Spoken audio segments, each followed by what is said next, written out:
आइए हम और आप जोरदार तालियों के साथ स्वागत करते हैं सम्राट अशोक क्लब भारत के राष्ट्रीय प्रवक्ता माननीय डॉक्टर सचिदानंद मौर्य जी का। स्वागत है सर आपका।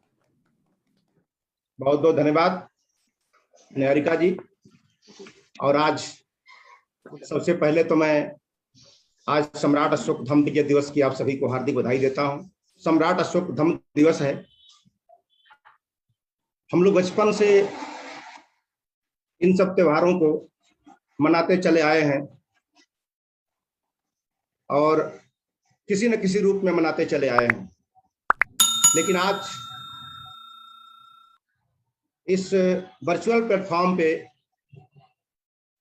इस तरीके से मना रहे हैं।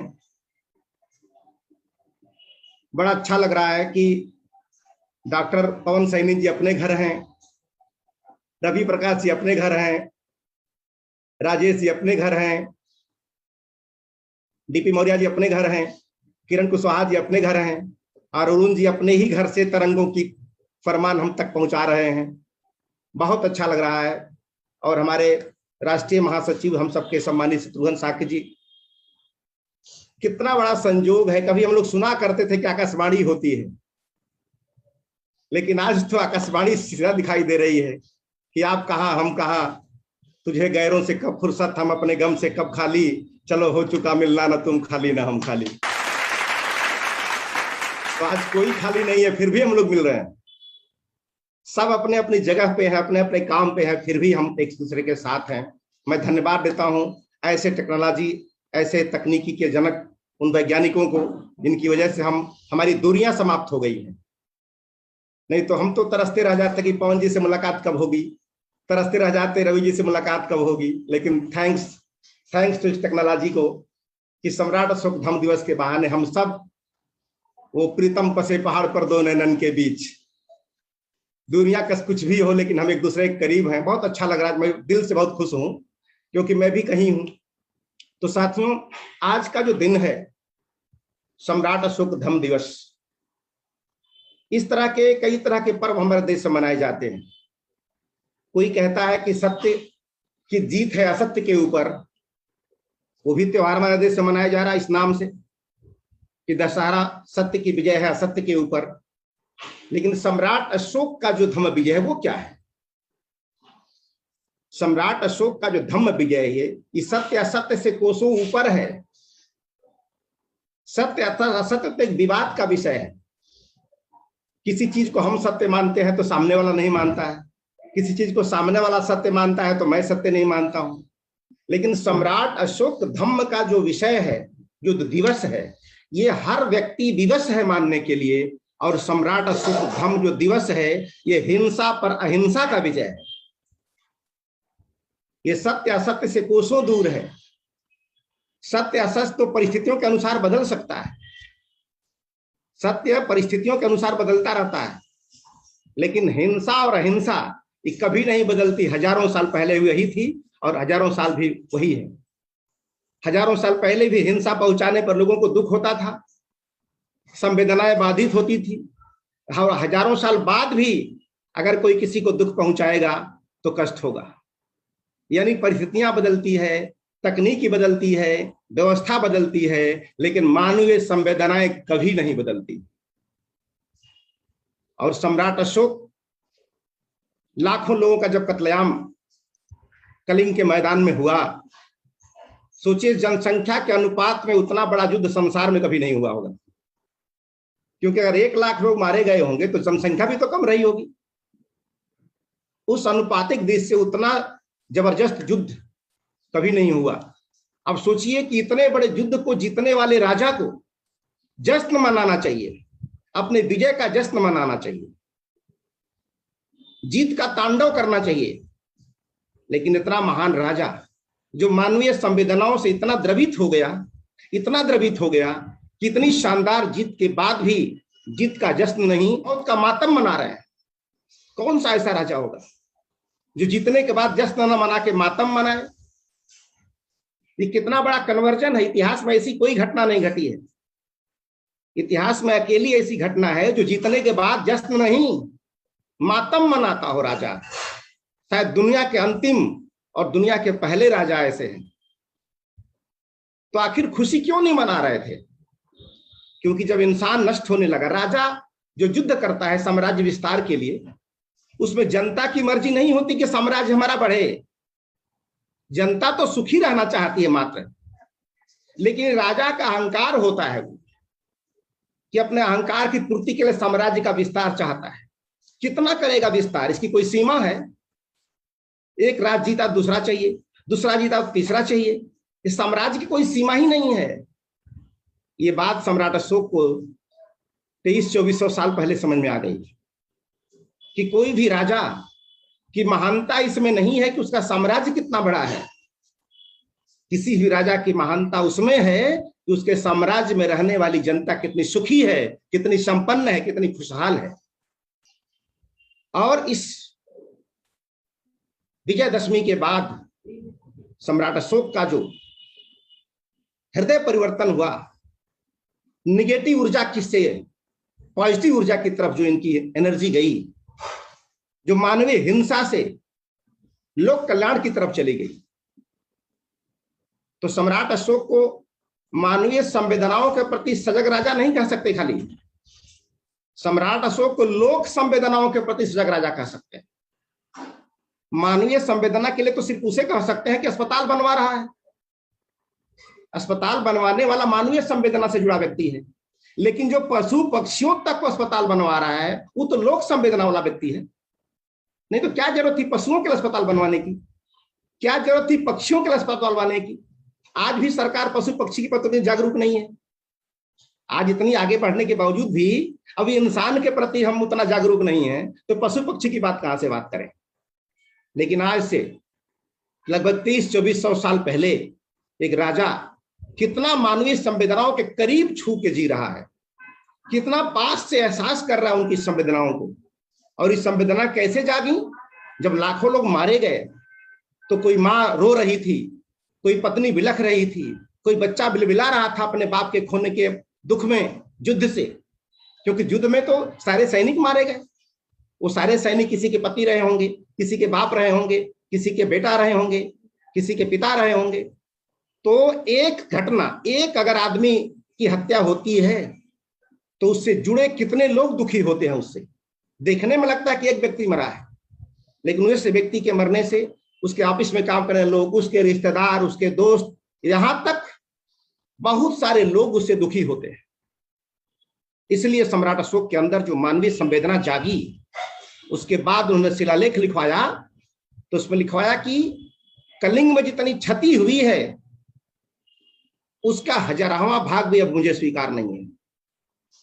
उसका 1000वां भाग भी स्वीकार नहीं है मुझे। ये मुझे बड़ा कष्टकर होगा। तो आज का जो विजयदशमी पर्व है, कहीं ना कहीं हम ऐतिहासिक भटकाव में हम लोगों ने बहुत कुछ खोया है, और इस भारत ने भी बहुत कुछ खोया है। इस भारत ने बहुत कुछ खोया है। काश ये सम्राट अशोक के पाहन पत्र न होते, पत्थरों पे लिखी गई चिट्ठियां न होती। और एक कदम बढ़ के मैं बोल सकता हूं, हालांकि आजाद भारत में बोलना ठीक नहीं है, लोगों को अच्छा नहीं लगेगा, फिर भी मैं बोल सकता हूं कि अंग्रेज हमारे देश में न आए होते और इन खंडहरों को साफ न किए होते तो शायद भारत के असली इतिहास पर, गौरवशाली इतिहास पर आज भी चील और कौवे अपना शौच कर रहे होते। मैं thanks to sir John Cunningham, thanks to James Prinsep, thanks to Oertel, तमाम उन अंग्रेज इतिहासकारों का जिन्होंने भगवान बुद्ध और सम्राट से अशोक से जुड़ी हुई जो संस्कृति जमीन के अंदर दबी थी उसको बाहर निकाल दिया। इसलिए मैं ये कहना चाहता हूं कि गुरु गोविंद दो खड़े काके लागू पाए। तो अगर भगवान बुद्ध का हम सम्मान करते हैं, पूजा करते हैं, अशोक का सम्मान और पूजा करते हैं, तो निश्चित रूप से सम्राट अशोक और बुद्ध को जमीन से खोद के निकालने वाले हैं वो लोग जिन्होंने हमें परिचय कराया कि अशोक और बुद्ध कौन थे। नहीं तो हम कहां से जानते? हम तो भटक गए थे, दुनिया से भटकाव में आ गए थे, अपनी संस्कृति सभ्यता को भूल गए थे। भारत गौरवशाली इतिहास क्या है भारत खुद ही भूल चुका था। सब लोग जानते थे कि झंडा ऊंचा रहे हमारा, विजयी विश्व तिरंगा प्यारा। लेकिन इससे पूछ दिया जाए कि झंडा ऊंचा, विजयी विश्व तिरंगा पहनने का गौरव कैसे प्राप्त हुआ आपको? ये विजयी विश्व कौन था दुनिया में जिनकी वजह से हम कॉलर उठा के बोल रहे हैं कि विजयी विश्व तिरंगा प्यारा? काश अगर सम्राट अशोक का इतिहास, ये गौरवशाली संस्कृति न होती तो शायद इस गीत को गाने का हमें अवसर प्राप्त न होता। अशोक की वजह से ही हम गाते हैं कि झंडा ऊंचा रहे हमारा, विजयी विश्व तिरंगा प्यारा। इस गीत की वजह से ही गाते हैं। गीत उसी कल्पना में बनी है। यहां तक ये गीत बनी है कि जहां डाल डाल पर सोने की चिड़िया करती है बसेरा, वो भारत देश है मेरा। जहां आसमान से बातें करते मंदिर और शिवालय, जहां किसी नगर में किसी द्वार पर कोई न ताला डाले। ये ताला नहीं डालने वाला काल कौन सा था? अगर किसी कवि ने इस गीत की कल्पना की होगी तो किसी न किसी समय काल को अपने आंखों के सामने रख के, अपनी कल्पनाओं में रख के तो ये गीत लिखा होगा। हवा में तो गीत लिखा नहीं गया कि ताला नहीं पड़ता है। तो निश्चित रूप से हम लोग फक्र के साथ कह सकते हैं जो सम्राट अशोक का काल ही था जब लोग घर में ताला नहीं लगाते थे। ये बहुत बड़ी बात है। और इसलिए बहुत सारे देश आज हैं जो भटकाव में आ गए हैं। अभी चाइना आपके बगल में देश है। बहुत दिनों तक आप सुने होंगे चाइना में फौज ही नहीं थी, वहां पुलिस ही नहीं थी। इधर आई है बाद में, बहुत समय बीतने के बाद वहां पुलिस आई है, थाने बने हुए हैं। तो ये सब बहुत सारी चीजें हैं। तो सम्राट अशोक का जो धम्म दिवस है, अगर हम लोग इसको परंपरा के तहत मनाते रहते तो शायद आज भारतीय समाज का परिवेश और सोचने समझने का अंदाज ही कुछ और होता। इसलिए सम्राट अशोक के मन में कलिंग युद्ध के बाद एक ऐसी संवेदना जागी, उस संवेदना इनको मजबूर कर दिया कि आज से हम रण विजय नहीं करेंगे, धम्म विजय करेंगे। क्योंकि रण विजय, कोई भी व्यक्ति जो मानवीय संवेदनाओं से संवेदित होगा, कोई व्यक्ति अगर मानवीय संवेदनाओं से सचमुच संवेदित होगा, वो पक्का युद्ध का प्रेमी नहीं हो सकता है। क्योंकि युद्ध हर हाल में, हर काल में अहितकर ही होता है या अल्प लाभ वाला होता है। युद्ध कभी संपूर्ण लाभ नहीं देता है। कभी भी युद्ध होता है तो लाभ कम, हानि ज्यादा होती है। और युद्ध सिर्फ और अहंकार के लिए किया जाता है। युद्ध के पीछे पता लगाएंगे तो यही होता है, अहंकार। हम बड़े तो हम बड़े, हम बड़े तो हम बड़े। इसके अलावा मुकदमा और युद्ध का कोई वजह नहीं होता है। इसीलिए मानव संवेदनाओं का जो सच्चा प्रेमी होगा, मानववादी होगा, वो कभी युद्ध का प्रेमी नहीं हो सकता। इसलिए सम्राट अशोक ने हथियार रखा था, सेना नहीं खत्म कर दी थी। बहुत सारे लोग कहते हैं कि सम्राट अशोक ने हथियार रख दिया विजयदशमी के दिन, इसीलिए हम कायर हो गए। अगर ऐसा होता तो जिस संस्कृति को चीन, जापान, कोरिया, बहुत सारे देश आज हजारों वर्षों से अपनाए हुए हैं, उनको तब तक महाकायर हो जाना चाहिए। हम तो 2000 साल से छोड़ चुके हैं, तो अब तक तो बहादुर हो जाना चाहिए हम लोगों को दूसरी संस्कृतियों को अपना करके। तो एक्चुअल में भगवान बुद्ध और अशोक की नीतियों के अपनाने के कारण हम नहीं ऐसा हुए, उसके कारण हमारा सत्यानाश नहीं हुआ, बल्कि उनको छोड़ देने की वजह से हमारा सत्यानाश हो गया। अगर भगवान बुद्ध को हम छोड़े ना होते तो हमारी बुद्धि में विश्लेषण करने की क्षमता होती, मूल्यांकन करने की क्षमता होती, संश्लेषण करने का पावर होता।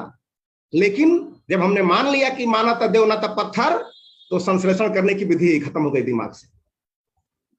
संश्लेषण करने का पावर ही खत्म हो गया। सोचने वाली बुद्धि खत्म हो गई, क्योंकि सोचना ही नहीं है, मान लो खाली।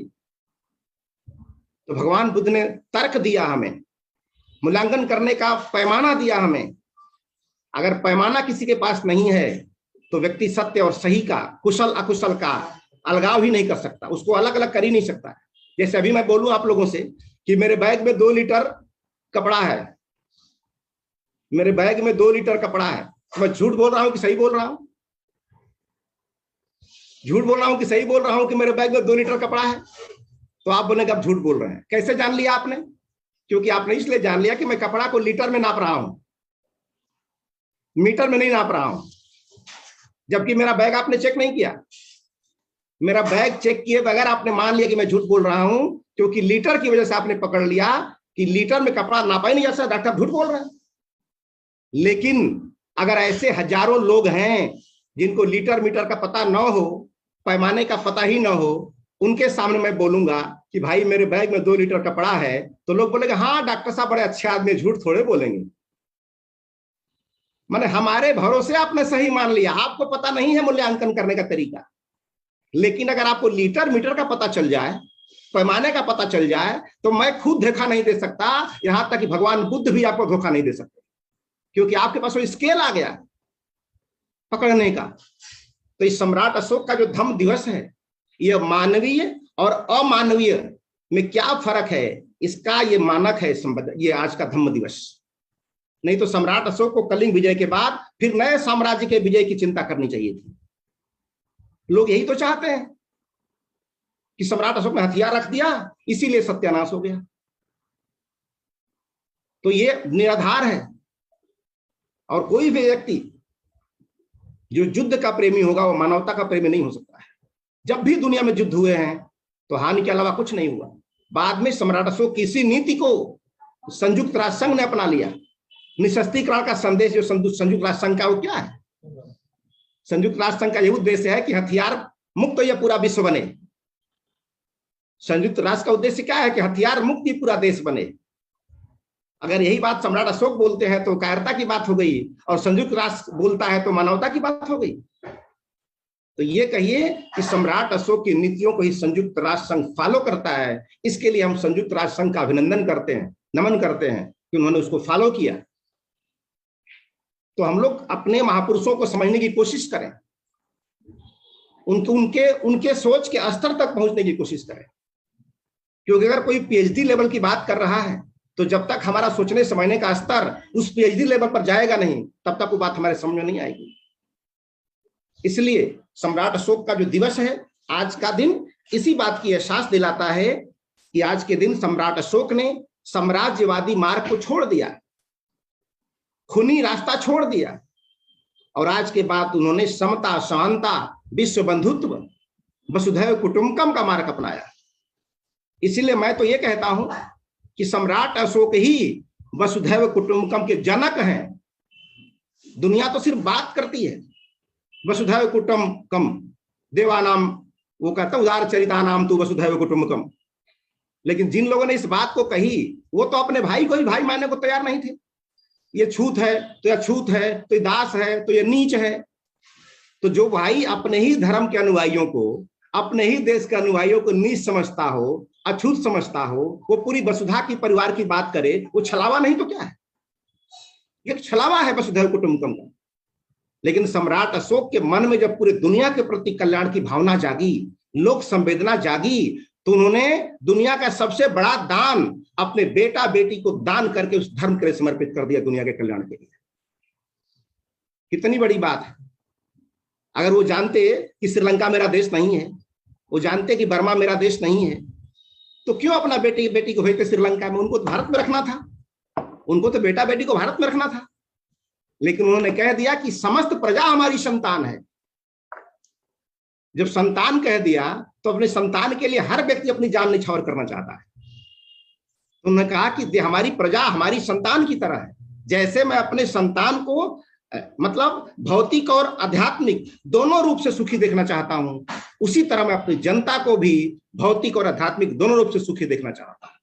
इतनी बड़ी बात सम्राट अशोक 2000 साल पहले कह के चले गए। और उन्होंने भी लिखा शिलालेख में कि हमारे आने वाली पीढ़ियां, हमारी आने वाली संतति अगर इस लोक मंगल कार्य को आगे बढ़ाती हैं तो उन्हें महाफल की प्राप्ति होगी। वो महाफल क्या है वो तो वहां पहुंचने पर पता चलेगा। महाफल क्या है वो तो पहुंचने पता चलेगा। पहले से कैसे पता चलेगा कि महाफल की प्राप्ति कैसा होता है? जैसे मैं बोलूं कि इस काम को करोगे तो आपको रसगुल्ला मिलेगा, तो रसगुल्ला तक पहुंचेंगे तब ना उसकी मिठास पता चलेगी। पहले कैसे पता चलेगा कि कैसा महाफल होता है? तो उन्होंने कहा कि मेरी आने वाली पीढ़ियां, मेरी आने वाली संतति अगर इस लोक मंगलकारी कार्य को आगे बढ़ाती हैं तो उसे महाफल प्राप्त होगा। अब आगे बढ़ाएंगे नहीं तो कैसे महाफल प्राप्त होगा? वहां पहुंचेंगे तब ना महाफल प्राप्त होगा। तो इसके लिए हमें तैयार होना है, और इसके लिए हमें किसी दूसरे को दोषी नहीं देना है। अपने आप में परिवर्तन लाना है, अपने आप को अपडेट करना है, अपने आप को गुणों की खान बनाना है, अपने आप को गुणग्राही बनाना है, गुणग्राही बनाना है। फूल में से, कांटे में से ही फूल खोज लेना है, कचरे में से हीरा निकाल लेना है। कचरे में से हीरा निकालने की कला सीखनी होगी हमें, नहीं तो डस्टबिन तो कचरे से भरा है। अगर हम कचरा निकालते हैं तो फिर हम पारखी कहां हुए? पारखी तो तब है जब बोरा भर कचरा है, उसमें एक तो हीरा है, मैं खोज के निकाल लूं। तो उसी तरह इतिहास में खूबियां और खामियां दोनों लिखी हुई हैं। इतिहास में खूबियां और खामियां दोनों लिखी हुई हैं। अब हमें पारखी बन के उस खूबियों को आगे बढ़ाना है, उस खूबियों की परख करनी है। इसलिए सम्राट अशोक इस धम्म दिवस के दिन से ही वो भगवान बुद्ध के धम्म ध्वजवाहक बन गए, धम्म ध्वजवाहक बन गए, और उसी के बहाने इस लोक कल्याणकारी भारतीय संस्कृति को पूरी दुनिया में फैलाया। सोचिए, आज कहते हैं कि भारत की खोज किसने किया, तो लोग बोलते हैं वास्को डिगामा ने किया। वास्को डिगामा कब भारत में आया? वास्को डिगामा कब आया? वास्को डिगामा से पहले, वास्को डिगामा के आने से 1000-1500 साल पहले, जब सम्राट चंद्रगुप्त मौर्य की ससुराल यूनान में हो सकती है, विदेशों से संबंध हो सकते हैं, तो वास्को डिगामा को भारत के बारे में भले पता ना हो, लेकिन भारत को दुनिया के बारे में उससे हजारों साल पहले पता था। सोचिए, भारत जहां दुनिया को संदेश दिया, उसको कोई कहता है कि भारत की खोज की है। भारत की खोज करना है कि भारत दुनिया को बता चुका है कि हम विश्व गुरु हैं, हम दुनिया को विश्व विजय कर चुके हैं। तो अशोक ने जब दुनिया में पहचान बना दी अपनी, दुनिया के लोगों से संपर्क स्थापित किया, वैवाहिक संबंध, राजनीतिक संबंध, व्यवसायिक संबंध, जब हजारों साल पहले ही जब ये चीजें हमारी भारत दुनिया में प्रचलित थी, तो फिर कोई कैसे कह सकता है कि वास्को डिगामा ने भारत की खोज की? वास्को डिगामा को भले भारत के बारे में पता ना हो, लेकिन हमको तो दुनिया के बारे में पहले से पता है, हजारों साल पहले से। सब चीजों को हमें, तो आज का जो दिन है बंधुओं, सम्राट अशोक ने जो धम्म विजय के दिन जो ऐलान किया कि आज के बाद मेरे और मेरे कर्मचारियों और मेरे अधिकारियों के द्वारा केवल और केवल लोक कल्याण होगा और कोई कुछ नहीं होगा, केवल और केवल लोक कल्याण पर हम पूरी शक्ति लगाएंगे। इस पर भी अशोक ने कहा कि ये लोक कल्याणकारी कार्य जो मैंने किया है, इसमें बड़े पराक्रम के साथ और चोटी का पुरुषार्थ, लिखा है शिलालेख में, चोटी का पुरुषार्थ। समझ रहे हैं? एक राजा जब बोलता है चोटी का पुरुषार्थ का मतलब क्या होता है, जैसे मैं बोलूं कि चोटी का पुरुषार्थ का मतलब क्या है, तो मेरे चोटी पुरुषार्थ का मतलब और प्रधानमंत्री की चोटी के पुरुषार्थ का मतलब दोनों का अलग होगा ना। तो प्रधानमंत्री अगर बोलते हैं कि मैंने चोटी का पुरुषार्थ किया, इसका मतलब उनके सारे मुख्यमंत्री, उनके सारे डीएम, एसपी, सारे लोग ना उनके साथ चोटी का पुरुषार्थ कर रहे होंगे, क्या अकेले वो व्यक्ति कर रहा होगा? तो उसी तरह अशोक जब लिखते हैं शिलालेख में कि मैंने चोटी का पुरुषार्थ किया, इसका मतलब उनके सारे अधिकारी, सारे कर्मचारी रात दिन मेहनत करते होंगे, क्योंकि राजा जगा रहेगा तो कर्मचारी की हिम्मत हो जाएगा।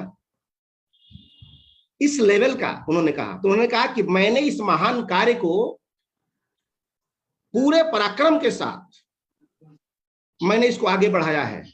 अगर मेरी आने वाली संतति इसको आगे बढ़ाती है तो उसे महाफल की प्राप्ति होगी। अब बढ़ाए तो महाफल मिले, ना बढ़ाए तो कैसे पता चलेगा महाफल कैसा होता है? पहले से तो बता नहीं सकते हम। भाई कोई कहेगा कि हाई स्कूल पास करोगे तो ये मेडल मिलेगा, तो पास करोगे तब ना पता चलेगा मेडल कैसा होता है, पहले ही कैसे पता चल जाएगा?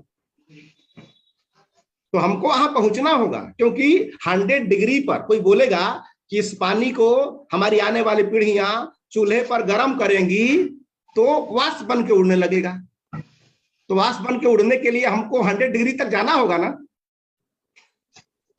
अगर 99 डिग्री पे हम रह जाएंगे तो लगेगा वो आदमी झूठ बोल रहा है। तो हम जब 100 डिग्री पर जब तक जाएंगे नहीं, तब तक वो बात नहीं हमको पता चलेगी जो सम्राट अशोक हमें शिलालेखों के माध्यम से इशारा करने की कोशिश कर रहा है। सम्राट अशोक ने पूरा मार्ग ही बदल दिया। जियो और जीने दो, आपने सुना होगा, जियो और जीने दो। इस सूक्ति को कौन लाया दुनिया में?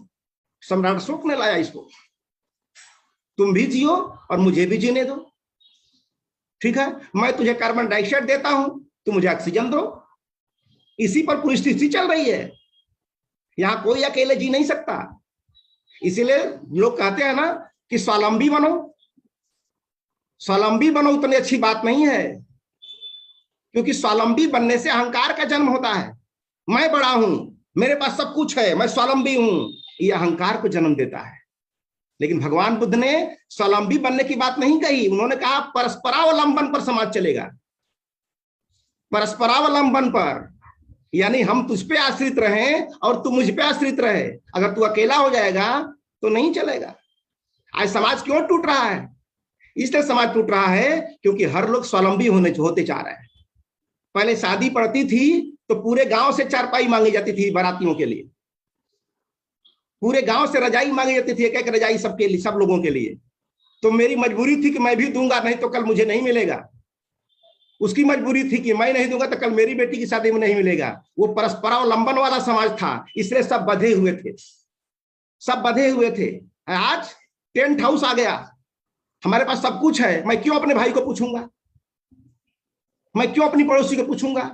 कार्ड दे दिया, आकर खाना है तो खाओ, नहीं तो मत खाओ, मेरे पास खाने वालों की कमी नहीं है। सोचिए, जहां परस्परावलंबन का जन्म होना चाहिए वहां अहंकार का जन्म हो गया, दूरियां बढ़ा दिया। क्या सम्राट अशोक का ही सपना था? अगर हम मानवीय संवेदनाओं से संवेदित होते तो हम, हमारा दुख दूसरा समझता है तो दूसरे को दुख हम भी समझते। और इतना जान लीजिए, प्रेम बिना मजबूरी के नहीं होता है, प्रेम की मजबूरी होगी तभी होगा। नर और नारी एक दूसरे से क्यों प्रेम करते हैं? उसकी मजबूरी है, क्योंकि नारी अकेले सृष्टि का निर्माण नहीं कर सकती और नर भी अकेले सृष्टि का निर्माण नहीं कर सकता, तो मिलना मजबूरी है। अगर जिस दिन मजबूरी समाप्त हो जाएगी, ये दोनों रिश्ते भी समाप्त हो जाएंगे जो बचे हुए हैं। आज भी देखिए बहुत सारे लोग क्या कर रहे हैं, सरोगेट बेबी ले रहे हैं, सरोगेट बेबी पैदा कर लेना, जरूरत नहीं है। ये आने वाले समय में ये रिश्ते पर भी खतरा आने वाला है, ये जो रिश्ता है ये भी खतरा होने लगा। क्यों? क्योंकि जिस बात के लिए हम निर्भर थे वो बिना निर्भरता का मेरा काम हो गया, तो मैं क्यों वहां पर निर्भर रहूं? तो फिर जो ये दो रिश्ते वो भी टूट जाएंगे। इस कदर हमारी संवेदना डाउन हो रही है। तो टेक्नोलॉजी से बहुत कुछ आगे तो जा ही रहा है, लेकिन टेक्नोलॉजी से हमारी संवेदनाएं भी नष्ट हो रही हैं, क्योंकि इंसान टेक्नोलॉजी की वजह से मशीनी होता चला जा रहा है। अब खुश होना है तो मिल के नहीं कर सकते, अंगूठा दिखाने के अलावा कोई उपाय नहीं लगा व्हाट्सएप पे। बेटा जीत गया तो अंगूठा दिखाने के अलावा गले लगाने का अवसर नहीं मिल रहा है। और जब तक आपस में मिलोगे नहीं, सटोगे नहीं, तो आकाशवाणी से संवेदनाएं नहीं जा सकती हैं। संवेदनाओं के तो मिलना पड़ेगा ना भाई। आज डॉक्टर साहब पवन जी सैनी से मैं शब्दों से जुड़ा हूं, लेकिन असली खुशी तो तब मिलेगी जब स्किन से स्किन टच होगा, शरीर से शरीर टच होगा, तब असली संवेदनाओं का ट्रांसफर होगा। तब जो मोहब्बत पैदा होगी, उस मोहब्बत में जान होगी, उस मोहब्बत में अस्थायीपन होगा, वो टिकाऊपन होगा उसमें। तो आज ये धम्म दिवस बड़ा महान पर्व है, एक वैचारिक क्रांति का पर्व है, एक इंसान के अंदर इंसानियत को परिवर्तन करने का पर्व है, एक हिंसक से अहिंसक बनने का पर्व है, एक अमानवीय चेतना से मानवीय चेतना की तरफ ट्रांसफर होने का पर्व है। लेकिन सम्राट अशोक इस पर्व को राष्ट्रीय राजधानी में मनाया करते थे, यानी राष्ट्रीय पर्व था उस जमाने में, राष्ट्रीय पर्व था। और राजा आज के दिन से अपनी लोक कल्याणकारी योजनाओं की घोषणा करते थे कि आज इस साल मैंने अगले साल के लिए क्या योजना बनाई है। वो पब्लिक में खड़ा होकर बोलते थे मंच से कि ये करूंगा, इस साल ये करना है, इस साल ये करना है। इसी दिन घोषणा होती थी पाटलिपुत्र के मैदान में, जिसको आज गांधी मैदान कहा जा रहा है पटना में। तो जब नहीं जानेंगे तो इतिहास ही वो आईना है, इतिहास ही वो आईना है जिसमें भविष्य निर्माण की खूबियां छुपी होती हैं। जब इतिहास नहीं जानेंगे, जान भी गए और उसको समझने की कला पैदा नहीं करेंगे, तो फिर वो बात नहीं आएगी जो महाफल वाली बात हो रही है। महाफल के आसपास घूमेंगे लेकिन महाफल नहीं मिलेगा। महाफल के तो 100 डिग्री जाना ही पड़ेगा, 100 डिग्री से 1 डिग्री कम है तो नहीं मिलेगा। तो बड़ा अच्छा लग रहा है कि हम हजारों लोग एक साथ जुड़ के, और फेसबुक पे पता चला लाइव हो रहा है, तो मैं फेसबुक पर जो हमारे साथी, हमारे देश के जो इस महोत्सव से जुड़े हुए लोग सुन रहे हैं, उनके प्रति भी मैं अपनी संवेदना व्यक्त करता हूं और उनके मंगल जीवन की कामना करता हूं कि आप उन सूत्रों को समझें। सम्राट अशोक ने जब जाना भगवान बुद्ध की लोक कल्याणकारी नीतियां क्या है, तो नीतियां रट लेने से क्या हो जाएगा, नीतियों को रट ले तो क्या हो जाएगा। तो उन्होंने ठान लिया कि इनकी नीतियों का जो परिणाम है उसका व्यवहारिक रूप लाके दिखाऊंगा मैं, क्योंकि जब तक व्यवहारिक रूप नहीं आएगा तो रिजल्ट कैसे दिखाई देगा। भाई A+B का होल स्क्वायर लिखा गया है किताब में, हमको याद भी है, लेकिन जब तक A का मान नहीं रखेंगे, B का मान नहीं रखेंगे, तो इक्वल टू उत्तर कैसे आएगा उसका। तो अशोक ने क्या किया कि भगवान बुद्ध की जो नीतियां थी, वो सूत्र थे, वो फार्मूले थे, सम्राट अशोक ने उनमें मान रख दिया। मान रख दिया तो उत्तर आ गया, और जो उत्तर आ गया तो विश्व गुरु और विश्व विजेता के रूप में भारत का परिणाम आ गया। तब आया, ऐसे नहीं आया। महाफल कोई ऐसी छोटा शब्द नहीं है, भले इसमें 4 शब्द है महाफल, लेकिन महाफल का जब विश्लेषण करेंगे, इसका एलाबोरेशन करेंगे, तब पता चलेगा इसका कितना बड़ा रूप है। हम लोग सौभाग्यशाली हैं जो समय रहते इस महान संस्कृति से जुड़ गए, और वो परिवार सौभाग्यशाली है जो इस मिशन से, इस सूत्रों से अपने आप को लगा लिया है। बस मैं यही चाहता हूं कि हम लोग भगवान बुद्ध के सूत्रों के साथ जीव की तरह रहें, कलछुल की तरह न रहें। कलछुल 100 साल दाल में रह जाएगी तो क्या फर्क पड़ता है? 100 साल बाद भी पूछोगे तो बोलेगी दाल को मुझे पता नहीं दाल कैसी है। भाई कहेगी कि मैं तो दलिये में रात दिन रहती हूं, मैं तो एकदम उसी में समर्पित हूं। तो तू समर्पित है तो बता ना दाल कैसी है। तो 100 साल भी कलछुल दाल नहीं बता सकती टेस्ट कैसा है, लेकिन जीव के कांटेक्ट में एक क्षण के लिए अगर आ गई दाल तो बता देगी टेस्ट कैसा है। तो हम लोग भगवान बुद्ध को जीव की तरह अपनाएं, सम्राट अशोक को जीव की तरह हम ले, तब जाके हम उस संस्कृति को के स्वाद को ले पाएंगे, उसके टेस्ट को ले पाएंगे। और जब टेस्ट आएगा बॉडी में ना, फिर कहने की जरूरत नहीं पड़ेगी, फिर जापान और चीन की तरह हम भी दीवाना हो जाएंगे। जापान, चीन, कोरिया, थाईलैंड, क्या हम कहने गए थे? हम लोग को सौभाग्य मिला कोरिया जाने का। शत्रुघ्न जी कॉल पे हैं, और थैंक्स टू लामा जी आज हमारे कॉल पे नहीं है। उनकी वयोवृद्ध जो परिस्थितियां हैं जिसके कारण वो नहीं आ पाते हैं, फिर भी मैं यहीं से उनके उत्तम स्वास्थ्य की मंगल कामना करता हूं और नमन करता हूं कि आज आप नहीं है गुरु जी, तब भी हम लोग आपको आज यहाँ याद कर रहे हैं। और मैं आभारी हूं श्रीलंका के जो भंते जी आए थे। काश सोचिए, एक जमाना था कि महेंद्र और संघमित्रा, हमारे देश का बेटा बेटी श्रीलंका गया था धम्म की बात करने के लिए। आज कितनी बड़ी बात है कि श्रीलंका का बेटा हमारे बीच आके धम्म की बात कर रहा था, गुरु घराने में, गुरु परिवार में आके। तो दुनिया आपका सल्यूट करने के लिए तैयार है, आप पहले सल्यूट करने लायक तो बनो। दुनिया आपका नमन करने के लिए तैयार है, लेकिन आप नमन करने लायक तो बनो। जिस दिन हम लोग उस लायक बन जाएंगे, कहने की जरूरत नहीं है। और ये भी कह रहा हूं कि जिस दिन भगवान बुद्ध का अनुयायी, यह भारत ठीक से हो जाएगा, हृदय से हो जाएगा। संविधान तो है, कानून तो हमारा है भगवान बुद्ध का अनुयायी, कानून तो हमारा है सम्राट अशोक का अनुयायी, लेकिन लोग नहीं है, लोग नहीं है। और जिस दिन हमारा देश सचमुच भगवान बुद्ध का और सम्राट अशोक का अनुयायी हो जाएगा, उस दिन विश्व के 67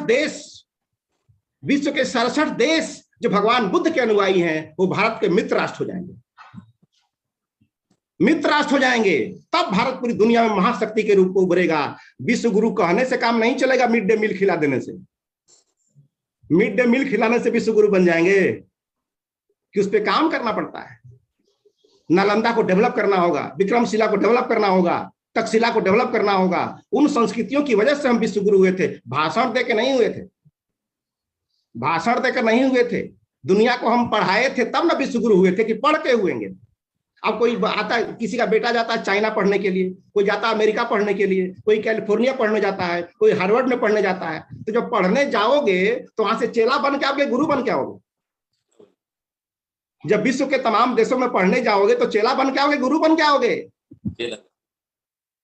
तो अगर चेला बनना है तो पढ़ने जाओ, और गुरु बनना है तो पढ़ने के लिए भारत में बुलाओ, बाध्य करो दुनिया सीखने आए भारतवर्ष में।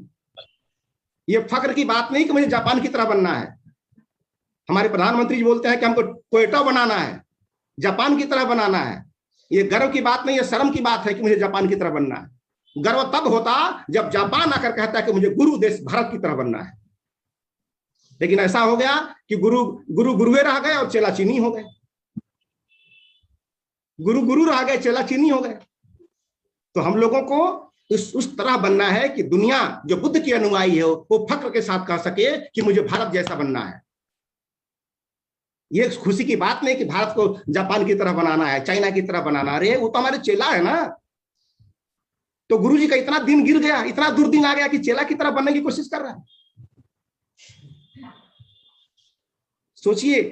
सोचिए कहां है। 2000 साल में इस देश ने क्या खोया है, 2000 साल में इस भारत ने क्या गंवाया है। और कचरा इकट्ठा करके हम सोने का चिड़िया बनाने की कोशिश कर रहे हैं। कचरा इकट्ठा करके सोने की चिड़िया बनाने की कोशिश कर रहे हैं। शिक्षा के स्तर को गिराते जा रहे हैं और विश्व गुरु बनने का सपना देख रहे हैं। तो इसलिए होश में आना हम लोगों को बहुत बड़ी जिम्मेदारी है। अगर अशोक ने लिख दिया है कि आने वाली हमारी संतति इस मार्ग पर चलेंगी, तो क्या इशारा है उनका? इस लाइन को लिख के क्या इशारा है? तो जिसके लिए लिखा गया है वो नहीं समझेंगे तो सम्राट अशोक आके थोड़े समझाएंगे फिर से। हम तो सौभाग्यशाली हैं जो किसी ने भोजपत्र पे लिखा, किसी ने कागज पर लिखा, कागज पर लिखकर बोल रहे अति प्राचीन संस्कृति, कागज पर लिख लिख के बोल रहे हैं कि अति प्राचीन संस्कृति है। अरे जब कागजवा हुआ होगा तभी ना तुम्हारी संस्कृति होगी। प्राचीन कागजवा से पहले हो गया होगा, पहले कागज बना होगा ना, कि पहले संस्कृतियां बन गई होगी तुम्हारी प्राचीन संस्कृति। तो जिसका इतिहास कागज पे लिखा हुआ है वो प्राचीन कैसे हो सकता है? हमारा इतिहास जो भारत का गौरवशाली इतिहास है, ग्लोरियस हिस्ट्री है, वो लोहे की कलम से पत्थरों के पन्नों पे लिखा हुआ है। ये प्राचीन इतिहास है। जो जमीन के ऊपर है, जो जमीन के ऊपर है वो प्राचीन है, कि जो खुदाई में निकल रहा है नीचे से वो प्राचीन है। सोचिए, जो लोग अपने आप को अति प्राचीन कहने की कोशिश कर रहे हैं वो जमीनिया के ऊपर हैं, वो जमीन के ऊपर है। जो प्राचीन प्राचीन चिल्ला रहे हैं उनको अलग से लिखना पड़ रहा है अति प्राचीन संस्कृति। अरे प्राचीन रहे, बूढ़ा आदमी को देख के बोलना पड़ेगा, बूढ़ा आदमी को देख के बोलना पड़ेगा मैं बूढ़ा आदमी हूं, कि लोग देख के जान जाएंगे बूढ़ा आदमी है। अब गाल चमचमाता रहेगा, गाल भरा रहेगा, बोलेगा अति प्राचीन बूढ़ा है, तो नहीं लगेगा बूढ़ा आदमी नहीं है, झूठ बोल रहा है। तो जिसकी प्राचीन संस्कृति होगी, जो संस्कृति प्राचीन होगी, उसको बताना पड़ेगा कि मैं अति प्राचीन हूं, कि देख के पता चल जाएगा। ठीक है। तो जो जमीन के ऊपर बैठा है वो बोल रहा है कि मैं, अब सोचिए पहले 2 तल्ला बिल्डिंग बनेगी कि पहले नीचे वाला 1 तल्ला बनेगा? तो नीचे वाला पर लिखा गया अति आधुनिक, और 2 तल्ला को लिख देगा अति प्राचीन। अरे भैया, नीचे वाला बनेगा ना, 2 तल्ला बनेगा कैसे? पहले नीचे वाले पर लिख दिया जाए अति आधुनिक और ऊपर वाले पर लिख जाए अति प्राचीन। ये समझ नहीं ना कि बेवकूफ बनाया जा रहा है। तो जो जमीन के ऊपर है उस पर लिखा गया अति प्राचीन, और जो जमीनिया के अंदरवा से खुद के निकल रहा है वो प्राचीन नहीं है। क्या है ये सब? समझिए ध्यान से। बहुत बड़ी ग्लोरियस हिस्ट्री, समृद्धशाली इतिहास कहीं खो न जाए, इसलिए हमारी जिम्मेदारी है, हर नौजवानों की जिम्मेदारी है। तो जो जहां है वो अशोक क्लब में हो या चाहे न हो, जहां भी हैं आपकी ड्यूटी बनती है। भाई देश के नागरिक है ना, भले फौज में भर्ती नहीं है, देश के नागरिक है ना, भले फौजी नहीं है, तो फौज की जिम्मेदारी तो है देश की सुरक्षा करना। लेकिन आपकी जिम्मेदारी है ना कि टोटी अगर पानी गिर रहा है प्लेटफॉर्म पे तो उसको बंद कर दें, रोड पे डिवाइडर लगा तो उसमें थूके मत पान खा के। इतना तो जिम्मेदारी है ना हमारी।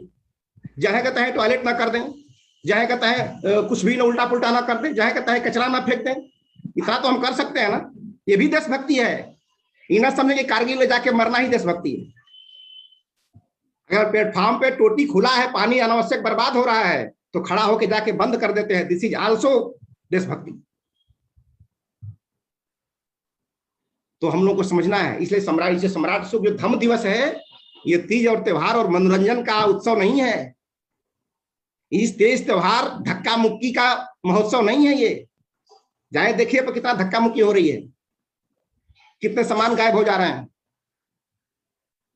तो ये आज से जान लीजिएगा कि धर्मराज अशोक धम्म दिवस ये उत्सव महोत्सव का त्योहार नहीं है, ये विचारों के परिवर्तन का त्योहार है, व्यक्ति में परिवर्तन का परिवार है, नेगेटिव ऊर्जा को पॉजिटिव में कन्वर्जन करने का त्योहार है। इसलिए शायद समय ज्यादा हो रहा है। निहारिका जी, बड़ा अच्छा लग रहा है आपको सुन के। जी, आपके लिए समय ज्यादा नहीं है सर, बोलते रहिए अभी का। Thank you. पलक झपकने का मन भी नहीं कर रहा है बिल्कुल, आपको सुन के बहुत अच्छा लगा। थैंक यू सर, आप लोग पसंद कर रहे हैं, आपकी खूबी है। हमारी बहुत ज्यादा नाम सुना है, काफी दिनों से सुन रहे हैं, और आज दर्शन पाने का बड़ा मौका लगा, और मैं चाहूंगा जल्दी एक समय निकालूंगा आपके चरण स्पर्श कर सकूं। बिल्कुल, थैंक यू सर।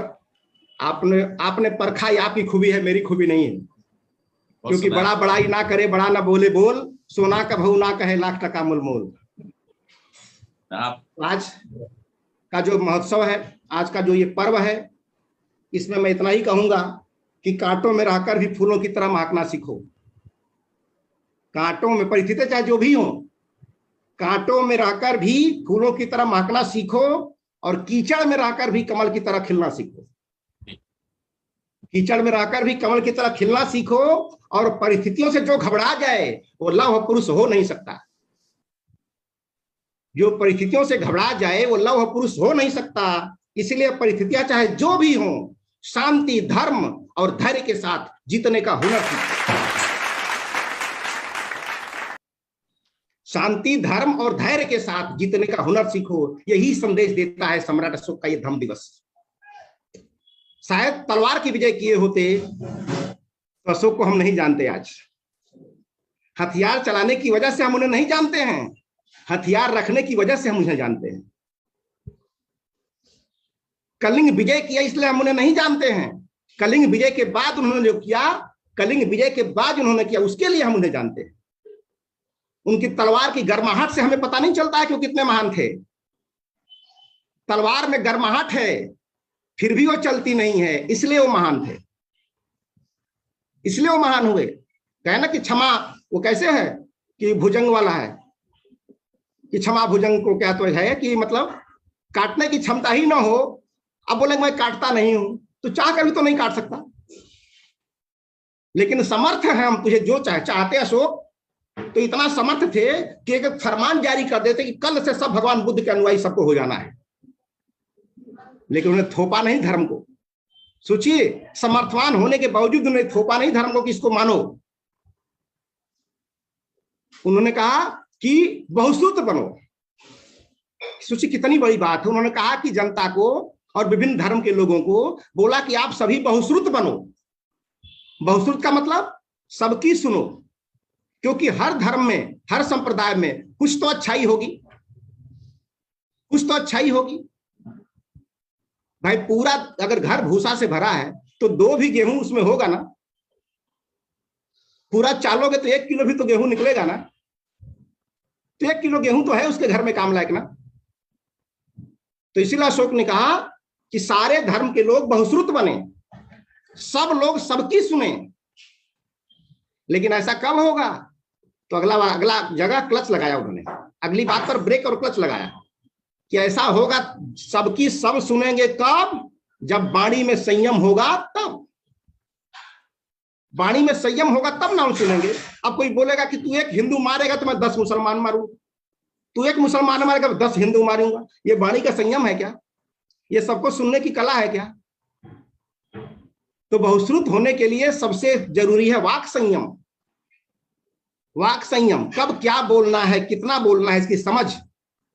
सोचिए कितना अच्छा भारत होगा जब मुसलमान की तकरीर बड़े ध्यान से हिंदू बैठ के सुनेगा, और मुसलमान हिंदू का प्रवचन बड़े ध्यान से मुसलमान सुनेगा, और दोनों के सुनने के बीच से जो सार निकलेगा वो क्या होगा? मक्खन होगा, मक्खन। अशोक ने यही कहा कि मैं सारे धर्मों के सार तत्व की वृद्धि चाहता हूं। ये सब लिखा है, मेरी जबानी नहीं है। ऐसा नहीं कि मैं बोल रहा हूं, ये पत्थर पे लिखा हुआ है। जब भी कोई चाहे पढ़ सकता है वो दस्तावेज, आज भी अजर और अमर है। इसलिए मैं कहता हूं कि ब्रह्मलेख की बात नहीं, अब शिलालेख की बात करो। ब्रह्मलेख की बात नहीं, अब शिलालेख की बात करो। क्यों? क्योंकि ब्रह्मलेख का तो कहीं अता पता नहीं है कि है कहां, लेकिन शिलालेख का तो पता है कहां है। और संजोग से बात, पवन सैनी जी जिस राज्य में है वहां तो है ना बैराट का शिलालेख। बैराट शिलालेख राजस्थान में है, जाके पढ़े वहां जाके। लेकिन हम तो माउंट आबू देखने जाएंगे और बैराट का शिलालेख देखने जाएंगे नहीं, तो कैसे होगा?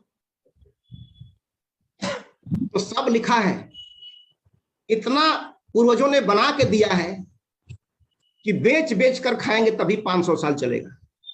लेकिन बेचने का सहूर होगा तब ना, कैसे होगा? तो आज का जो धम्म दिवस है ये बड़ा ही गंभीर पर्व है। इसको हम लोग मात्र उत्सव महोत्सव तक न रखें। ये बहुत गंभीर पर्व है। ऐसा नहीं कि बैंड बजाना, डीजे बजाने का त्योहार नहीं है ये। डीजे तो तब बताया जाता है बुद्धि को फेल करना होता है। बुद्धि को फेल करना है तो इतना जोर से डीजे बजाओ कि दिमाग काम ना करे, बस जितना कहा जाए उतना ही करे।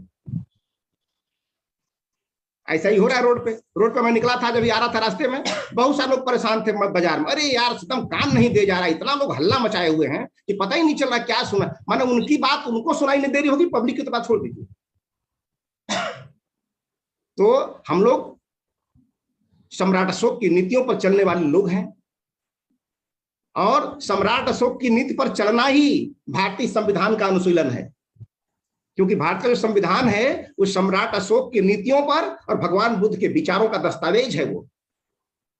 लेकिन वो रिजल्ट आएगा तब जब उसे मान रखा जाएगा तब। लेकिन हम तो 70 साल से देश को धार्मिक उन्माद में उलझा के रखे हुए हैं। कोई हिंदू की बात करता है, कोई मुसलमान की बात करता है, यहां मारो वहां मारो, जिसे लगता है संविधान का ही उद्देश्य था हमारा। संविधान हम बनाए थे एक स्वस्थ भारत के निर्माण के लिए, एक लोक कल्याणकारी संस्कृति के निर्माण के लिए, वेलफेयर स्टेट के लिए। लेकिन हम तो भूल ही गए कि वेलफेयर स्टेट होता क्या है। हम तो हिंदू स्टेट और मुसलमान स्टेट की बात करने लगे। इसी के लिए संविधान बना था क्या? इसका मतलब संविधान बन जरूर गया, लेकिन उसको लागू करने वाले लोग आज तक राजधानी में नहीं पहुंचे। संविधान बन जरूर गया है, लेकिन उसको वो अक्षरशः समाज में लागू हो, व्यवहारिक स्वरूप उसका सामने आए, ऐसा आदमी अभी राजधानी में नहीं पहुंचा है। इसका मतलब राजधानी इंतजार कर रही है, राजधानी इंतजार कर रही है कि कब आओगे। इसलिए मैं कहता हूं कि ब्रह्मलेख की बात नहीं, अब शिलालेख की बात करो, अब प्रधानी का चक्कर छोड़ो, राजधानी की बात करो। वहां पे इंतजार कर रही है। हम कहां भटके हुए हैं? मैं तो सम्राट अशोक क्लब के विद्वानों को बधाई देता हूं कि इतनी छोटी सी बात को पकड़ लिया और पता भी नहीं चलता था कि इतनी बड़ी बात है। जब शुरू हुआ अशोक क्लब तो लगा बड़ी छोटी सी बात है, लेकिन जैसे जैसे लोग चलते गए कारवां बनता गया, और एक एक से विद्वान लोग, आज हमारे काल पे खुशी हो रही, रवि जी जैसे लोग हैं, आप डॉक्टर साहब पवन जी जैसे लोग हैं, ऐसे लोग जब जुड़ेंगे, समझिए हम लोगों ने पाल पोस के बच्ची को 18 साल कर दिया है। अब समझ लिया 18 साल के बाद एक लायक क्या जरूरत होती है। वैसे लोगों की तलाश है, आज से प्रतिभा खोज चालू है। और जैसे आज जो जुड़ेंगे धीरे धीरे, वो आने वाले इतिहास के एक अमर पुत्र बनेंगे, आने वाले इतिहास में अमर पुत्र बनेंगे, अमर पुत्र, और गर्व करेगी वो संस्कृति। तो लोक कल्याण में निकले हैं हम, तो किसी जात की बात नहीं कर रहे हैं, किसी धर्म की बात नहीं कर रहे हैं। सम्राट अशोक ने किसी जात की बात नहीं की, न किसी धर्म की बात की।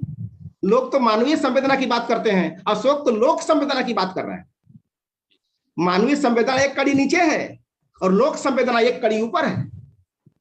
लोक संवेदना का मतलब पेड़ पौधा, जंतु जानवर, कीड़े मकोड़े, सबका संरक्षक अशोक थे। आपको एक आश्चर्य होगा जान के, शिलालेख में लिखा हुआ है कि धान की भूसी जो रखी रहती है, धान की भूसी, और बहुत दिनों तक रखने के बाद उसमें कीड़े पड़ जाते हैं। आप लोग देखे होंगे बरसात में भीगने में कीड़े पड़ जाते हैं। तो अशोक ने लिखा है शिलालेख में कि उस भूसी को भी न जलाया जाए। सोचिए, संवेदना देखिए, उस भूसी को भी जलाएंगे तो उसमें करोड़ों जीव मरेंगे। सोचिए, यहाँ इंसान के प्रति हम संवेदनशील नहीं है, वो राजा कीड़े मकोड़ों के प्रति संवेदनशील है। कहाँ हम बोलते हैं, यहाँ पशुओं के पीछे पड़े हैं, इनको मत मारो, उनको मत मारो। पशु को बचाने में इंसान को मारा जा रहा है, धर्म को बचाने में इंसान को मारा जा रहा है। भाई धर्म बना था इंसान की रक्षा के लिए ना,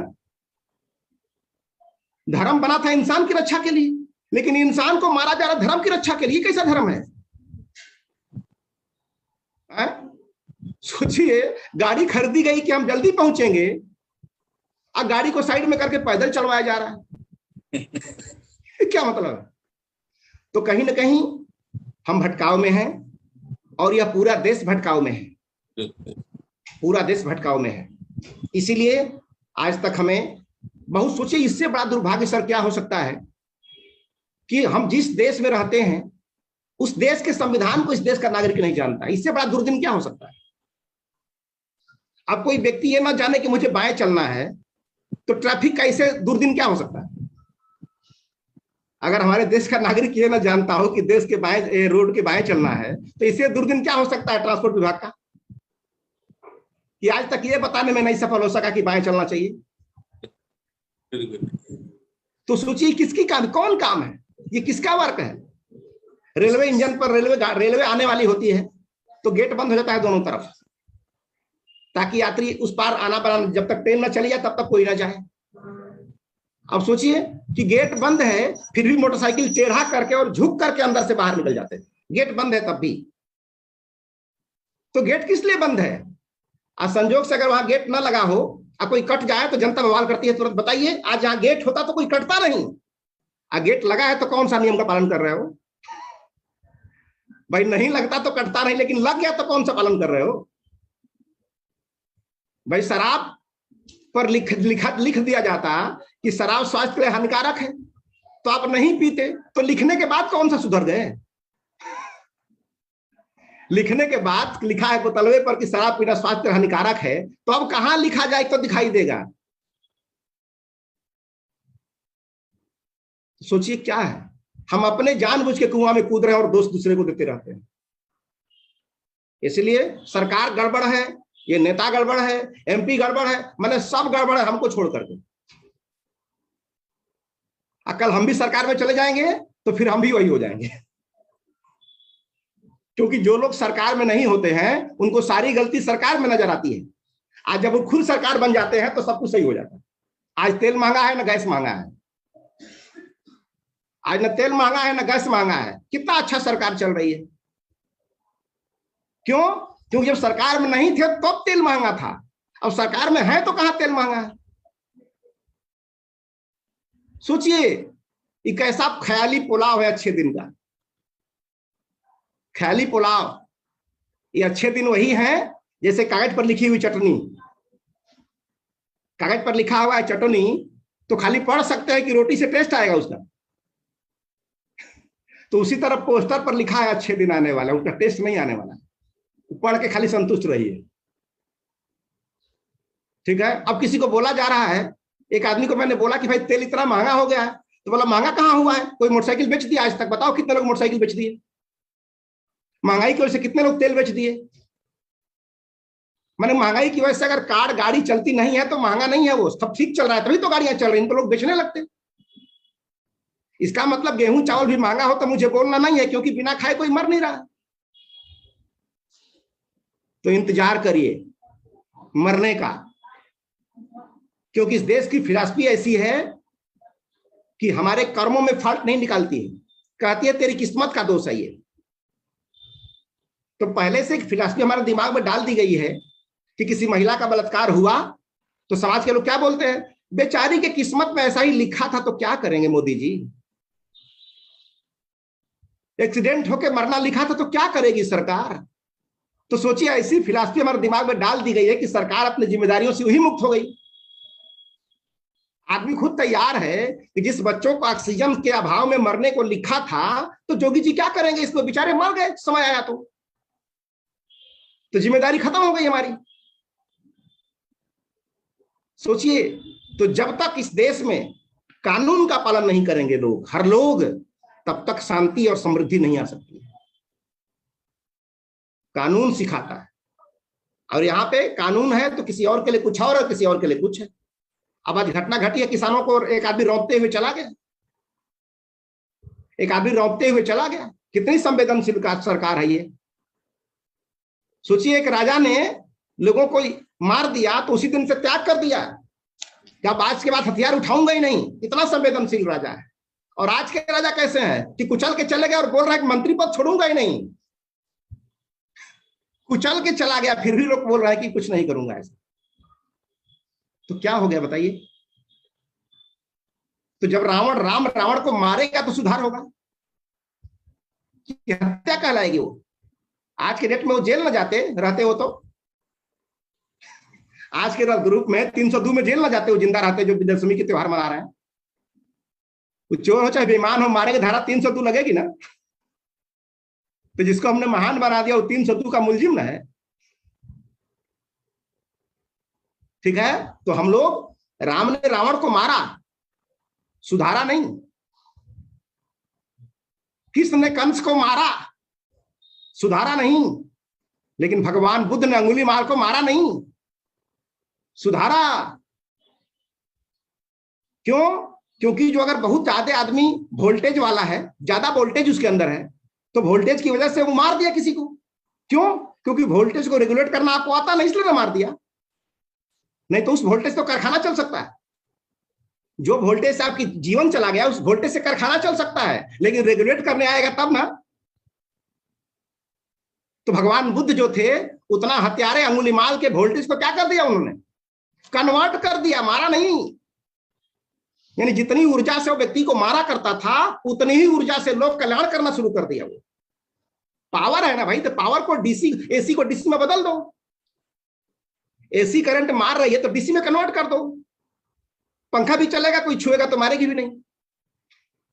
तो अंगुलीमाल को क्या किया भगवान बुद्ध ने? अंगुलीमाल एसी करंट था, उसको उन्होंने अपने विचारों से डीसी में कन्वर्ट कर दिया। अब छुआ भी तो मारता नहीं था, बल्कि उसको पत्थर से लोग मारने लगे, तब वो कुछ बोलता नहीं था। अंगुलीमाल जब कन्वर्जन हुआ तो बोले कि जाओ गांव में घूमो, जहां जहां तुम अपराध किए हो। तो लोग पत्थर से मारते थे, लेकिन रिएक्शन नहीं किया। सोचिए, जिसके डर से लोग कांपते थे, उस पर लोग पत्थर मार रहे हैं। ये कितना बड़ा कन्वर्जन है, कितना बड़ा कन्वर्जन है, सोचिए। अब वो कन्वर्जन कई कई वजह था क्या? मैं तो ठहर गया, तुम कब ठहरोगे? इस वाक्य में क्या दम है? कारतूस है, ये कारतूस है। मैं तो ठहरा, तुम कब ठहरोगे? सोचिए, तो हम कहां भटके हुए हैं। इसलिए आज बहुत अच्छा लग रहा है कि हम सब लोग एक साथ बैठ के इस महान पर्व को इतने गर्व के साथ, इतने ग्लोरियस अनुभूति के साथ हम लोग मना रहे हैं। और ऐसे ही ये क्रम आगे बढ़ता रहे। हम अपने को जगाने के साथ साथ अपने परिवार को जगाते रहें और देश को जगाते रहें। और ऐसे ही समय समय पर जब सम्राट अशोक क्लब आह्वान करे, तो आप सभी अतिथियों से मेरा निवेदन है कि उसके आह्वान को स्वीकार करते हुए इस लोक मंगलकारी कार्य में अपने सहभागी बनते रहें। इन्हीं चंद बातों के साथ इस कॉल पे जितने लोग जुड़े हुए हैं, सभी का अभिनंदन करते हुए और सम्राट अशोक धम्म दिवस की पुनः सभी को बधाई देते हुए, और आईटी के उन नौजवानों का जिनकी वजह से ये इतना सुंदर कार्यक्रम संचालित हो रहा है, और दीप निहारिका जी को इस संचालन के लिए, और राजेश कुमार मौर्य जी को इस विधिवत कार्यक्रम को व्यवस्थित करने के लिए, और शत्रुघ्न साक्य जी को, और तमाम जो लोग जुड़े हुए हैं सबका अभिनंदन करते हुए, और किरण जी जो हमारे कॉल पे आई थी, जो बहुत कम समय में अपनी बातें बहुत अच्छे देश से रखा, इन सबका अभिनंदन करते हुए अपनी वाणी को विराम देता हूं। जय बुद्ध, जय अशोक, जय भारत। Thank you.